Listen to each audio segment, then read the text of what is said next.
Oke, di video kali ini kita akan ngomongin tentang kenapa sih kamu selalu kesulitan untuk konsisten padahal sudah berusaha keras. Apa sih yang bikin kamu semangat dan termotivasi terus biar bisa konsisten? Gimana caranya biar kebiasaan yang kamu coba bangun itu jadi menyenangkan dan gak membosankan? Kamu pasti pernah merasakan gimana rasanya udah semangat banget buat ngelakuin sesuatu, tapi akhirnya berhenti di tengah jalan. Aku juga pernah kayak gitu. Rasanya nyebelin banget. Maka dari itu di video kali ini kita akan cerita kenapa sih kita sering kesulitan untuk konsisten dan gimana caranya supaya kita bisa berubah. Aku pengen bantu kamu buat nggak ngerasain frustasi lagi dan akhirnya bisa mencapai semua impian kamu. Langsung saja kita masuk yang pertama, mengapa kita susah untuk konsisten. Kenapa sih kamu itu selalu kesulitan untuk konsisten padahal sudah berusaha keras? Pernah nggak kamu mulai sesuatu dengan semangat, tapi terus tiba-tiba berhenti di tengah jalan? Misalnya, kamu mau belajar bahasa baru atau mulai olahraga, tapi setelah beberapa hari semangat kamu tuh hilang. Semangat kamu tuh hilang. Itu pasti bikin kamu frustasi kan? Kamu jadi ngerasa males, terus akhirnya nggak jadi deh. Kamu mungkin ngerasa sedih atau kecewa karena nggak bisa menyelesaikan apa yang sudah kamu mulai. Nah deh, teman-teman kamu bisa terus rajin dan juga sukses, tapi kamu ngerasa kayak gagal terus, jalan di tempat dan semacamnya. Ini bisa bikin kamu ngerasa nggak cukup baik atau nggak mampu. Bayangin aja, kamu punya impian besar tapi karena nggak konsisten, impian kamu itu makin jauh dan kamu itu makin nggak bisa untuk mencapai hal tersebut. Kamu mungkin merasa putus asa dan bertanya-tanya, kenapa sih aku nggak bisa menjadi seperti mereka? Kenapa sih aku nggak bisa konsisten seperti mereka? Kadang kamu juga mulai ragu dengan diri sendiri. Apa aku emang nggak bisa? Apa aku emang lemah? Pikiran-pikiran ini bisa bikin kamu makin terpuruk dan makin sulit untuk bangkit lagi. Tapi, kamu tahu nggak? Masalah ini nggak cuma kamu yang ngalamin. Banyak orang di luar sana juga merasakan hal yang sama. Jadi kamu nggak sendirian. Nah, cara biar kamu bisa tetap konsisten adalah mulai dari hal yang kecil. Jangan pernah langsung ambil hal-hal yang besar. Contoh, kalau kamu pengen rajin belajar, mulai aja dengan 10 menit setiap hari. Coba pikirin, kamu bisa sisihkan waktu 10 menit buat belajar sesuatu yang baru. Itu nggak berat kan? Lama-lama, kamu bisa tambah waktunya sedikit demi sedikit. Misalnya, di minggu pertama, belajar 10 menit. Minggu kedua, tambah jadi 15 menit. Dan seterusnya. Dengan begitu, kamu bakal terbiasa dan lebih mudah untuk konsisten. Selain itu, kamu juga perlu jadwal rutin. Contoh, tetapkan waktu tertentu setiap hari buat aktivitas yang mau kamu konsistenin tersebut. Contoh, kalau kamu pengen belajar tiap hari jam 7 malam, buat itu menjadi kebiasaan.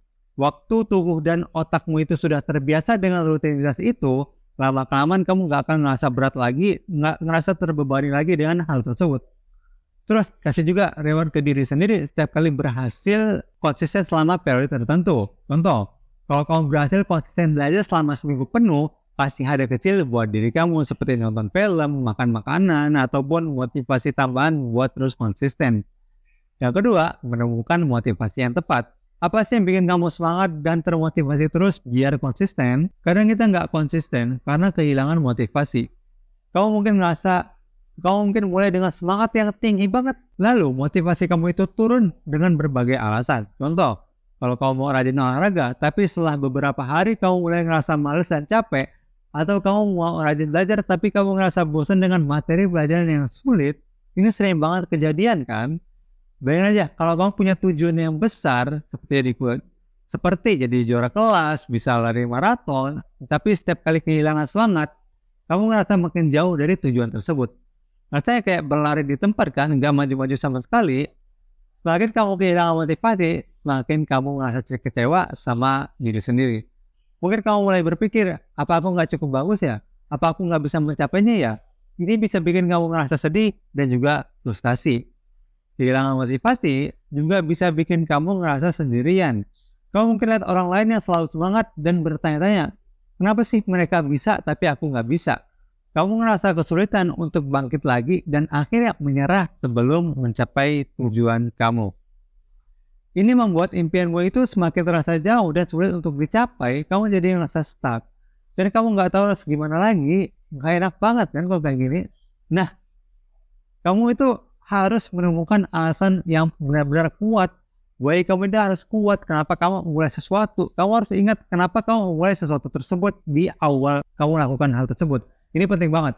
Kenapa? Ini buat bantu kamu biar tetap semangat dan gak gampang menyerah. Coba pikirin lagi, apa yang bikin kamu semangat? Mungkin kamu mau membanggakan orang tua atau pengen punya masa depan yang lebih baik.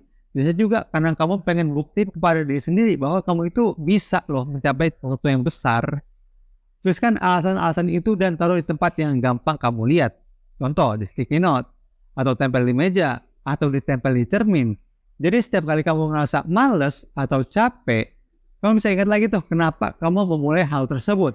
Misalnya, aku pengen jadi juara kelas biar bisa bikin orang tua aku bangga.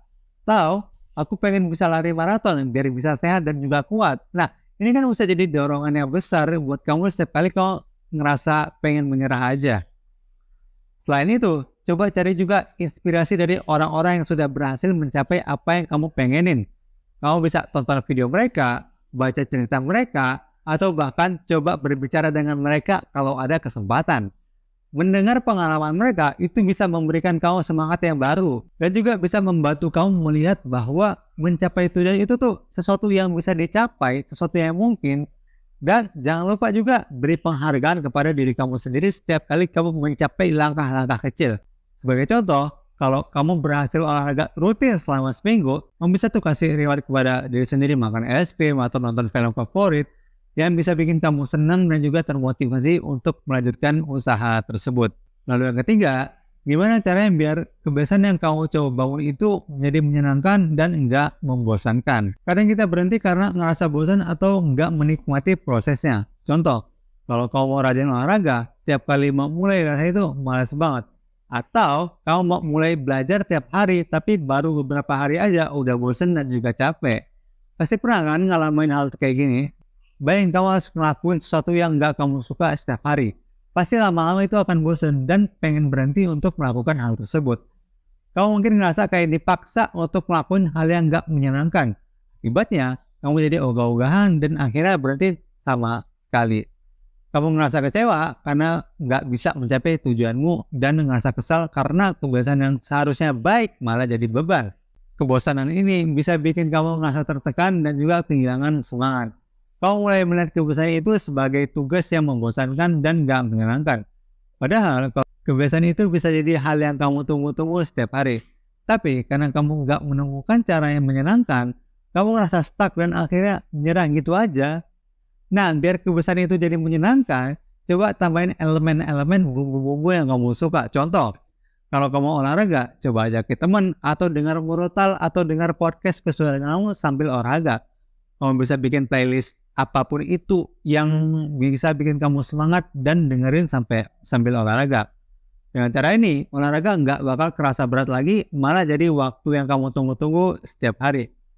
Kalau kamu mau belajar, coba temuin cara belajar yang lebih seru. Contoh, kalau kamu suka gambar, coba buat catatan dengan gambar-gambar atau dengan mind map. Atau kalau kamu suka teknologi, gunakan aplikasi belajar yang interaktif dan juga menarik.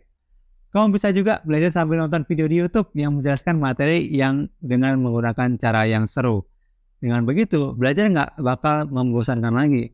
Malah jadi hal yang kamu nikmati setiap saat. Tiba-tiba udah 1 jam, tiba-tiba udah 2 jam.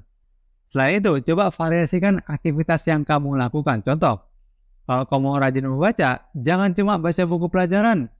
Sekali-kali baca buku cerita, komik, atau artikel yang kamu suka. Ini bisa bikin kamu membaca itu jadi lebih menarik dan nggak monoton. Kamu jadi lebih semangat buat terus melanjutkan kebiasaan tersebut. Cari juga reward kecil setiap kali kamu berhasil melakukan kebiasaan itu. Misalnya, setelah selesai belajar selama 1 jam, kamu bisa istirahat atau nonton video-video YouTube yang bisa menghibur kamu selama 10 menit atau 20 menit. Atau setelah selesai olahraga, kamu bisa makan cemilan sehat favorit kamu. Reward ini bisa bikin kamu ngerasa lebih termotivasi dan senang karena ada hal yang ditunggu-tunggu setelah menyelesaikan sebuah kebiasaan tersebut. Nah, di saat kamu mulai menerapkan tips-tips yang tadi aku jelaskan, kamu akan merasakan perubahan besar dalam hidup kamu. Awalnya mungkin terasa sulit, tapi seiring waktu, kamu akan menemukan dirimu menjadi lebih konsisten dan juga lebih semangat lagi. Setiap langkah kecil yang kamu ambil akan membawa kamu lebih dekat ke tujuan besar yang dulu terasa jauh. Kamu akan merasa lebih percaya diri karena melihat hasil dari usaha yang konsisten. Kebiasaan yang dulu membosankan akan berubah seiring waktu menjadi hal yang kamu nikmati setiap hari. Kamu akan merasa bangga dengan diri kamu sendiri karena kamu mampu bertahan dan tidak menyerah melakukan hal tersebut. Dan yang paling penting, kamu akan melihat bahwa impianmu itu bukan sekedar mimpi, tapi sesuatu yang bisa benar-benar kamu capai dengan usaha dan juga ketekunan dan konsisten. Sekian konten kali ini, semoga bermanfaat. Like kalau kamu suka, subscribe kalau kamu suka. Kita ketemu lagi di video selanjutnya. Kalau kamu suka video ini, kamu juga pasti suka video di sebelah kiri sini. Bye-bye.